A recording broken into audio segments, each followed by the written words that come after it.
E aí, galera, tudo bem? Conforme combinado, estamos aqui para falar sobre o pequeno manual antirracista dessa professora magnífica chamada Djamila Ribeiro. Então, vamos aos fatos. Por que o pequeno manual antirracista é importante? O que é esse livro? Como é que ele se constitui? Bom, ele é praticamente um ensaio, é um texto profundamente dissertativo, numa linguagem acessível, absolutamente não acadêmica, e ele tem um tom quase de um manifesto contra o racismo estrutural. Ele dá dicas de agir, ele caracteriza o seu objetivo, que é a estruturalidade desse preconceito na sociedade brasileira, e sugere como reagir. É um pouco diferente do que um ensaio expositivo faria.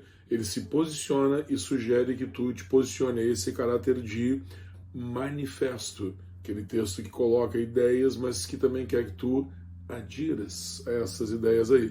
A peculiaridade, talvez uma das maiores, a maior sacada desse ensaio, falando no contexto geral, é que naturalmente ele se opõe ao hater, né? O racista, ele é um hater. E uma coisa que a gente sempre se pergunta quando a gente fala sobre redes sociais e a adesão a esse tipo de ideia nas redes sociais é porque o hater é um cara tão mais engajado do que o não hater. Qual é a diferença entre o hater e os demais indivíduos colocados assim, entre aspas, normais? Bom, para o hater, o engajamento ele é absolutamente essencial.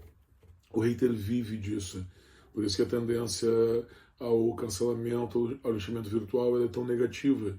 Porque o posicionamento do hater precisa acontecer. Senão ele não seria hater, senão a essência dele não faria sentido. Enquanto nós, pessoas não preconceituosas, os caras mais de boa, por exemplo, nós não precisamos desse engajamento. Nós achamos um absurdo o preconceito, mas dificilmente nós nos posicionamos contra ele. Aí vem a ideia de não basta, frase desse livro, não basta não ser racista, tu precisa ser antirracista, porque o racista ele tem um comportamento combativo na sociedade, combativo contra as pessoas, combativo no nível do preconceito.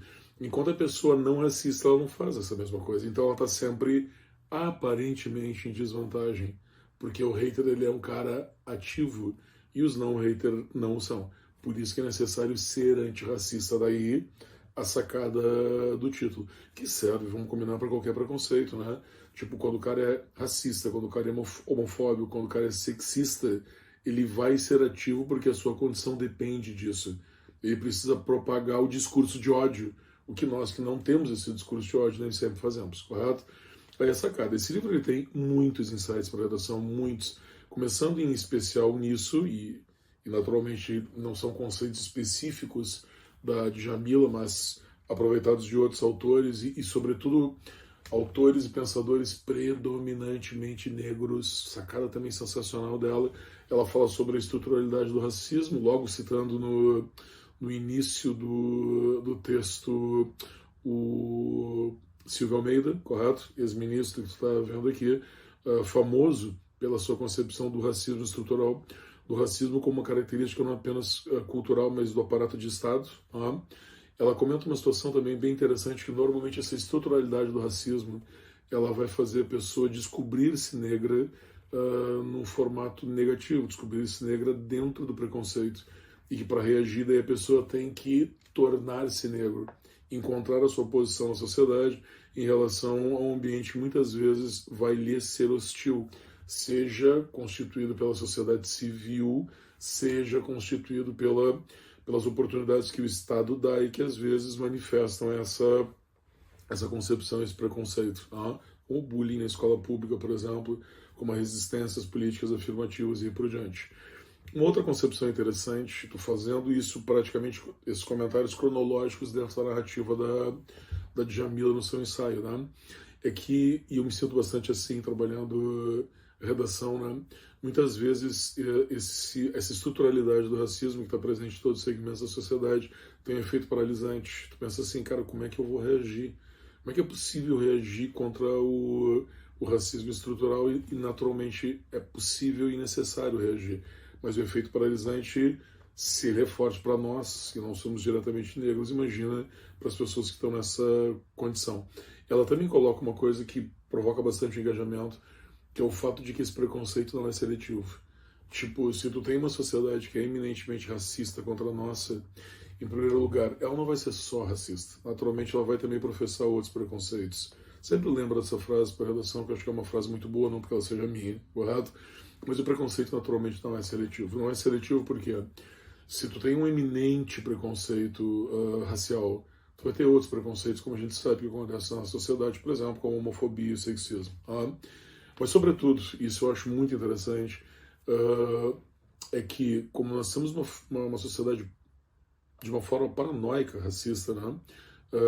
A pergunta é o quão branco efetivamente a pessoa tem que ser para não ser vítima desse preconceito. Vocês entendem essa pergunta?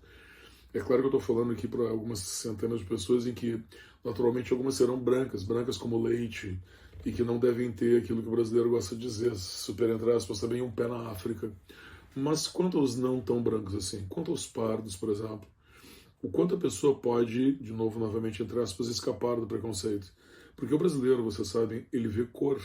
Se nós cruzarmos o Brasil, a noção de cores, ela muda muito. Eu estou falando de uma região, a região sul, que ainda tem uma quase maioria branca, em que as pessoas enxergam muito a cor e enxergam muito a diferença do branco e do preto.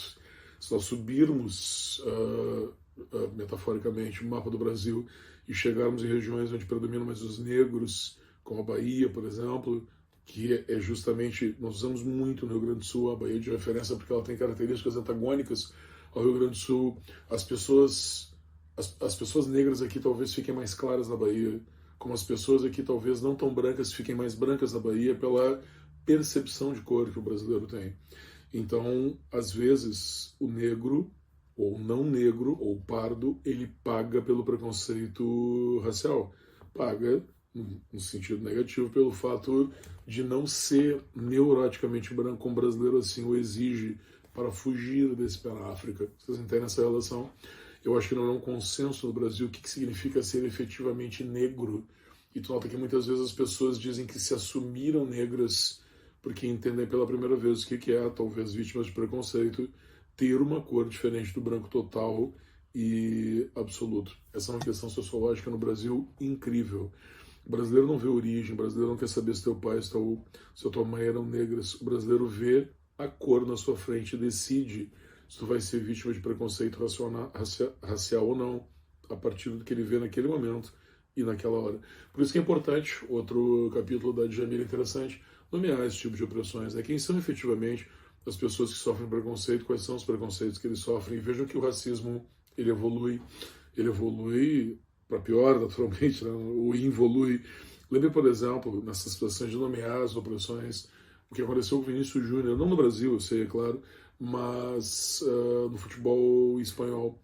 Como é que pode, diante da mídia e de um dos futebols mais midiáticos, talvez só perdendo o futebol inglês, que é o futebol espanhol, no maior clube do mundo, que é o Real Madrid, como pode uma pessoa ter sido vítima de preconceito racial em quase metade das rodadas desse campeonato, com uma Federação Espanhola de Futebol, uma autoridade máxima, se contorcendo para não tomar uma atitude, permitindo que isso acontecesse? Para quem não sabe, o Vinícius foi vítima de racismo em mais de 10 rodadas do Campeonato Espanhol. Tu vê que isso é, do ponto de vista do racismo, uma evolução, uma conquista, né?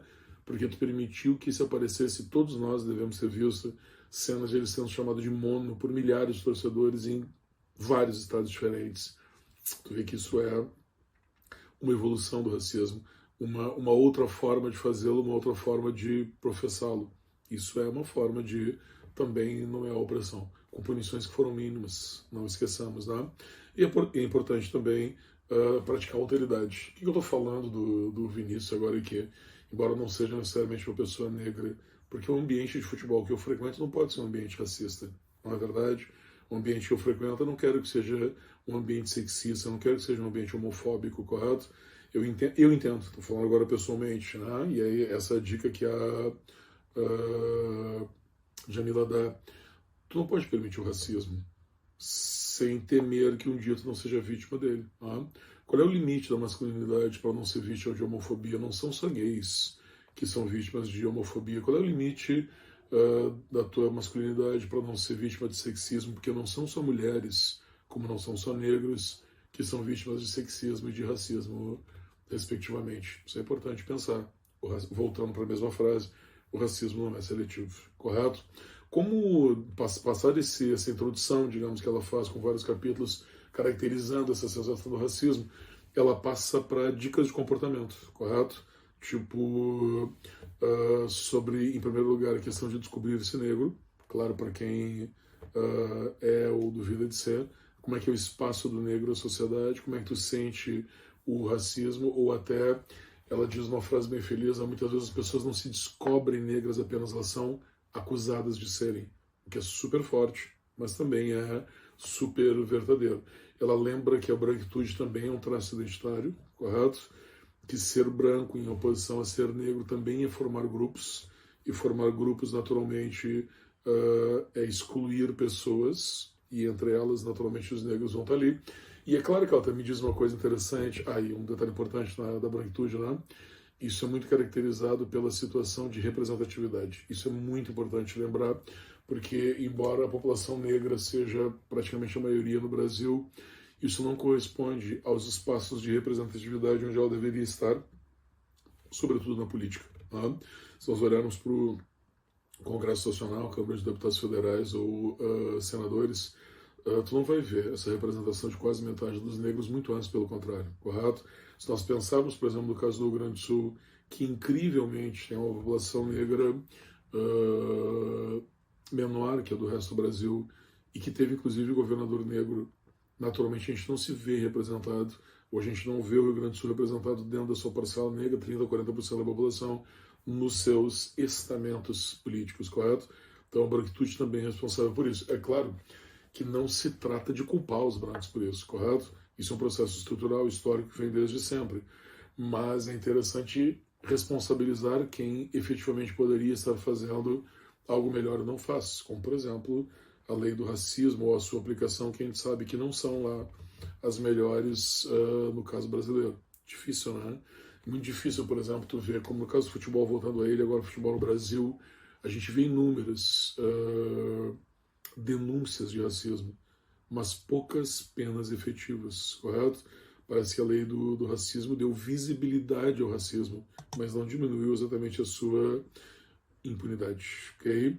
Ela sugere também que nós prestemos atenção às políticas afirmativas para os negros, por exemplo, o sistema de cotas, e tudo aquilo que deveria estar suportando esse sistema de cotas, o auxílio de bolsa, o auxílio de moradia, o auxílio de alimentação e aí por diante, correto?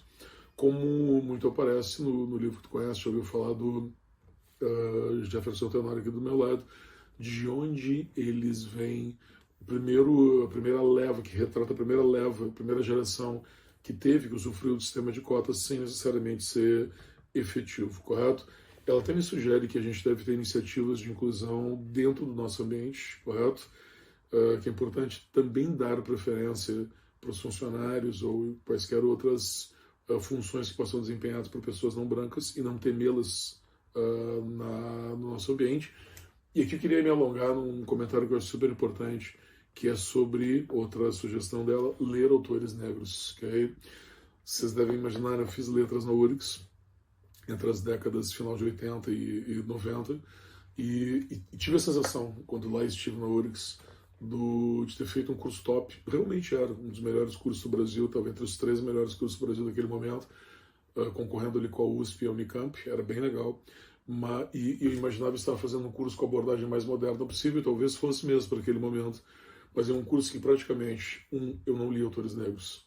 Li aqueles autores negros consagrados e inescapáveis, Machado de Assis, Lima Barreto, Cruz de Souza, e tu está vendo que eu mencionei 3 caras do século XIX. Eu praticamente passei o século XX sem ler autores negros. E tão importante quanto isso, olha bem agora a sacada da representatividade, tá? Eu não só não li autores negros, como eu também não tive professores negros.